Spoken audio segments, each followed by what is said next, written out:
నా పేరు సిహెచ్ శ్రీనివాసులు, అందరూ రాయుడు అని పిలుస్తారు. నేను 2019 సంవత్సరం నుంచి విజయ మేడం వాళ్ళ దగ్గర నమ్మకంగా పనిచేస్తూ ఉన్నాను. అయితే గత 1.5 సంవత్సరం నుంచి నేను రోజు ఇంటికి వెళ్ళేటప్పుడు తాగుతా అంతా చేస్తూ ఉన్నాను.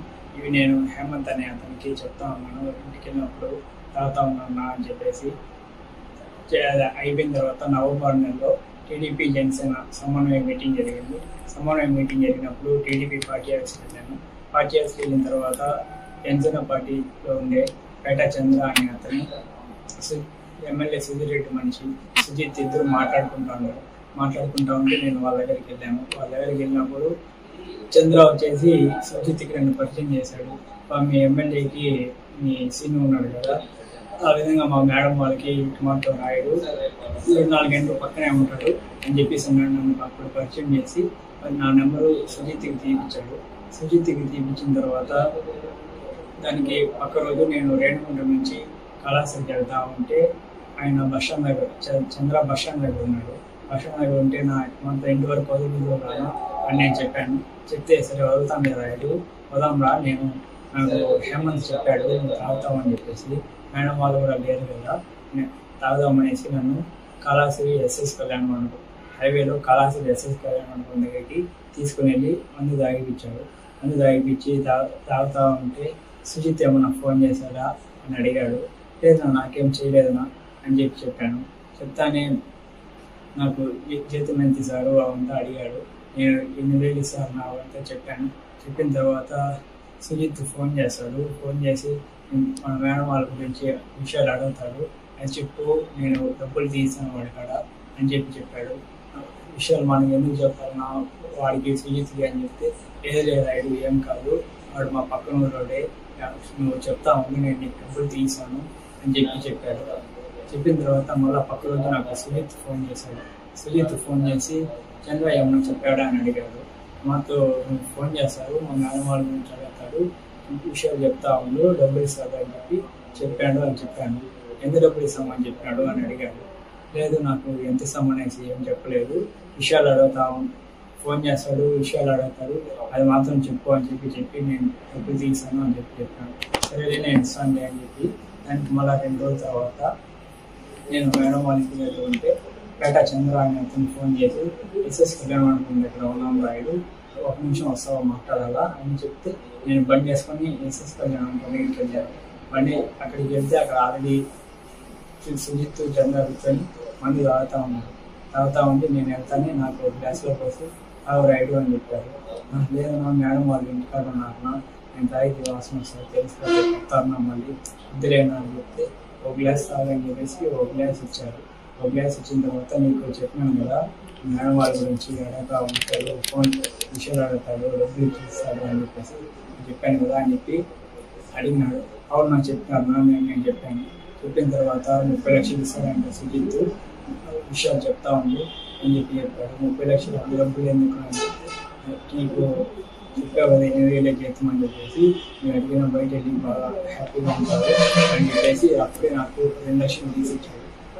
చంద్ర అని అతను సుజిత్ దగ్గర 2 లక్షల డబ్బులు ఇచ్చాడు.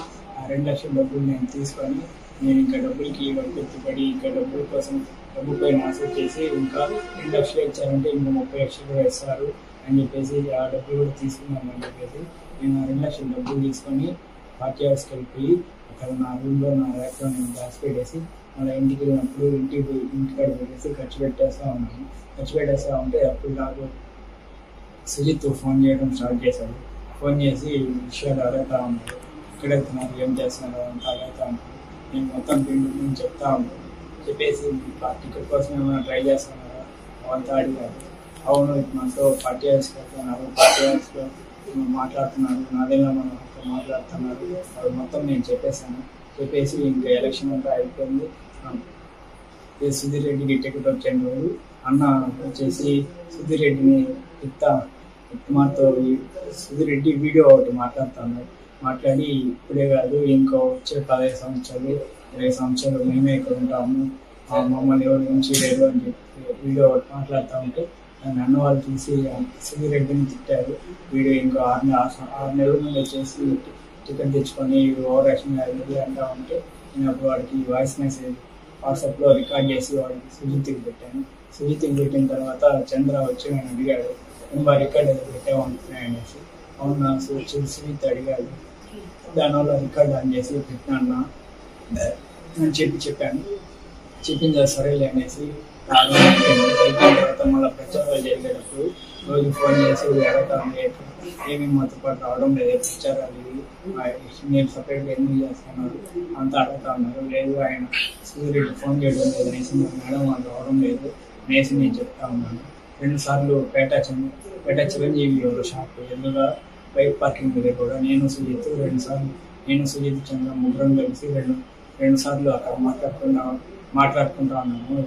ప్రచారాలు రావడం లేదు ఏమి అని అడుగుతా ఉంటే అవి మాట్లాడుతూ ఉంటే అవి మేము ముగ్గురం మాట్లాడుకునే విషయాలు కూడా పేట చిరంజీవి షాప్ నుంచి హేమంత్ రాము ఒకసారి చూశారు. మన హేమంత్ రాము మన తోట సురేష్ కూడా ఒకసారి చూశారు. చూసి మమ్మల్ని అయితే ఏం అడగలేదు. మేము వాళ్ళు ఉండేది నేను గమనించాను. మళ్ళీ ప్రచారాలు మళ్ళీ రావడం లేదు. మళ్ళీ నామినేట్ ఎలక్షన్ అంతా అయిపోయిన తర్వాత నాకు మళ్ళీ డబ్బులు ఏమీ లేదు. నేను నా ఫోన్ పోయేటప్పుడు కొంచెం ఇబ్బందిగా ఉండి నేను చంద్ర షాప్ దగ్గరికి వెళ్ళి అడిగాను, నా 30 లక్షలు ఇస్తామని చెప్పినా అనేసి నేను విషయాలన్నీ చెప్పాను కదా.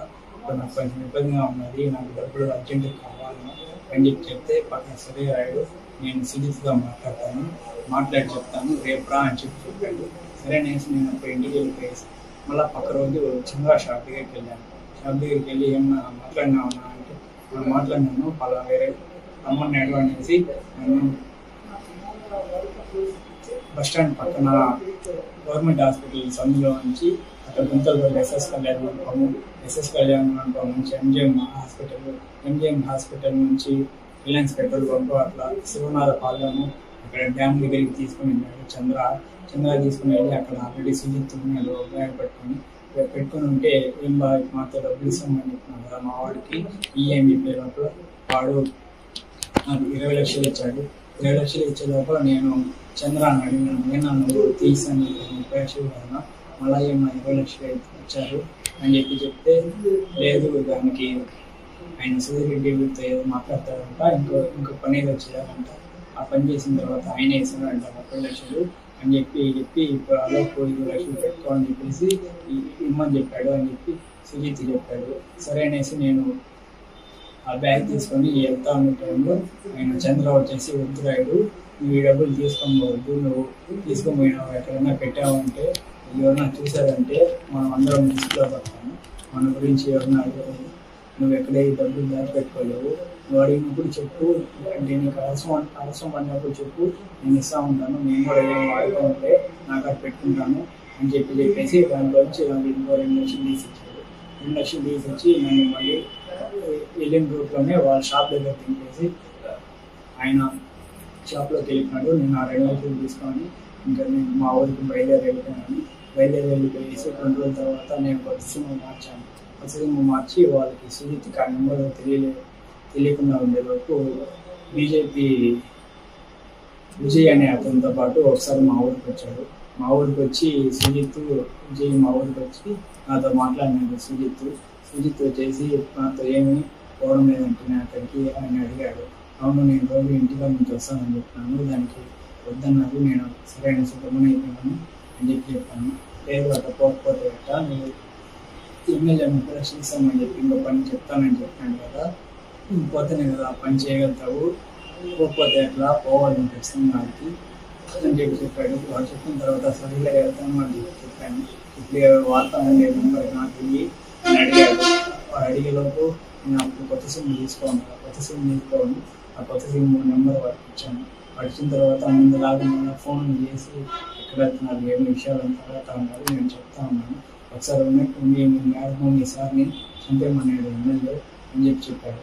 వాడు చెప్పిన తర్వాత నేను 2 సార్లు కార్లో వెళ్ళేటప్పుడు ట్రై చేశాను చంపేస్తాను అనేసి, కానీ అది కుదరక నేను పోయి మేడం వాళ్ళని మార్చి నేను కావాలనే చేస్తాను వాళ్ళు అంతా నేను డ్రైవింగ్ వెళ్ళి ముందు దిగుదా అని చెప్పేసి నేను అప్పుడు డ్రైవింగ్ తీసి వెనకాల వచ్చి దాని తర్వాత నాకు డ్రైవింగ్లో వేయకుండా వేరే పని పెట్టుకున్నాను.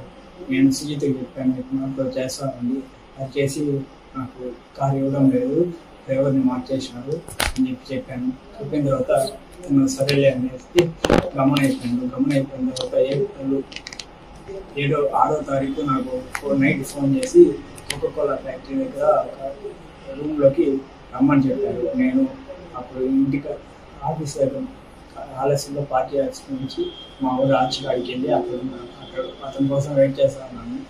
వెయిట్ చేస్తా ఉంటే సుజిత్ వచ్చి తీసుకొని వెళ్ళాడు. అది వచ్చేసి మన కోకోకోలా ఫ్యాక్టరీ ఆపోజిట్లో ఒక ఇల్లు లాగా ఉంటుంది, ఆ ఇంటి గాడికి తీసుకొని వెళ్ళాడు. తీసుకొని వెళ్ళిన తర్వాత చంద్ర కూడా వచ్చాడు. అక్కడికి వచ్చి మామూలుగా మందు తాగుతా ఉన్నాము. నైట్ తాగుతా ఉంటే సుజిత్ చేసి చంద్ర అని అడిగాడు, ఇంకా మీ వాడికి ఇచ్చినప్పుడు ఇంకా ఇచ్చేసినావా లేదా అని అడిగాడు. లేదు నాకైనా ఉన్నది, అడిగినప్పుడు ఇస్తాను అని చెప్పాడు. మాతో ఎందుకు నువ్వు అన్నదానం చేస్తాను లేదు అనేసి సుజిత్ చంద్ర అని అడిగాడు. లేదు ముందు అంటే అప్పుడు వ్యాపారాలు బాధ్యతనే చేసినాము, ఇప్పుడు కుదరడం లేదు, ఆ డబ్బుల్లో ఇచ్చిన డబ్బుల్లో నుంచి చేస్తాను అని చెప్పాడు. మీ మేడం వాళ్ళు బర్త్డే వస్తుంది, ఏం ప్లాన్ చేస్తున్నారు అని అడిగాడు. అడిగిన తర్వాత ప్రోగ్రామ్ ఏం అనుకోవడం లేదు, ఇంకా ఏం ప్లాన్ చేయలేదు అని చెప్పాడు. సరే మీ వాళ్ళని అమ్మచ్చా రికార్డులు ఏమన్నా చేస్తున్నాను మాట్లాడేది అవంతా అడిగినాను. లేదు అతంతా ఏం చేయలేదు అని